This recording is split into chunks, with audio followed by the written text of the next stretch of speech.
ડીસામાં મોઢેશ્વરી સોસાયટીમાં gas leakage થતા આગ લાગી. મહિલા દાઝી, મોટી દુર્ઘટના ટળી.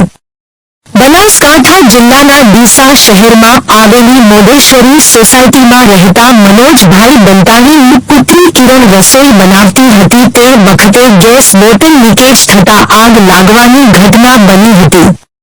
સદનસીબે ફાયર વિભાગની સમયસર કામગીરીથી મોટી જાનહાનિ ટળી હતી. ડીસાના મોઢેશ્વરી સોસાયટીમાં રહેતા કિરણબેન જગદીશભાઈ બંતાણી રસોડામાં રસોઈ બનાવી રહી હતી ત્યારે ગેસ બોટલ લીકેજ હોવાને કારણે તેમાં આગ લાગી હતી.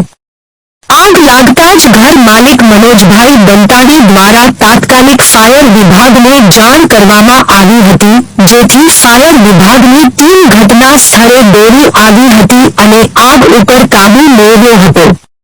ફાયર વિભાગની સમયસર કામગીરીના કારણે આસપાસના વિસ્તારમાં આગ વધુ ફેલાતી અટકી અને મોટી દુર્ઘટના ટળી હતી.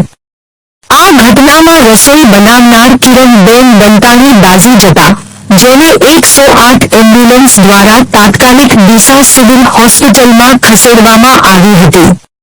જો કે મહિલાને સામાન્ય ઈજાઓ થઈ હતી.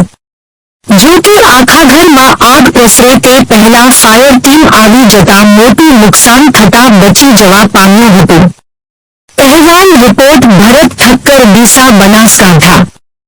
ડ્યુટી ઉપર રોટલા નથી અને ગેસનો બાટલો લીકેજ થયો છે. એમાંથી થોડી આગ લાગી, એમાં આગ કરીને બેબી નીચે આવી ગઈ અને આગ થોડી વધારે લાગી ગઈ અંદર. બરાબર, એટલે ફાઈર બ્રિગેડ તરત આવી ગઈ, એટલે બધું સોલ્યુશન થઈ ગયું અને બધું હળદોડું બધું ઉડી નાખ્યું. કોઈ નુકસાન થઈ નથી એટલું બધું, પણ ના બેબી થોડી દાજી છે ખાલી. સાધન થોડા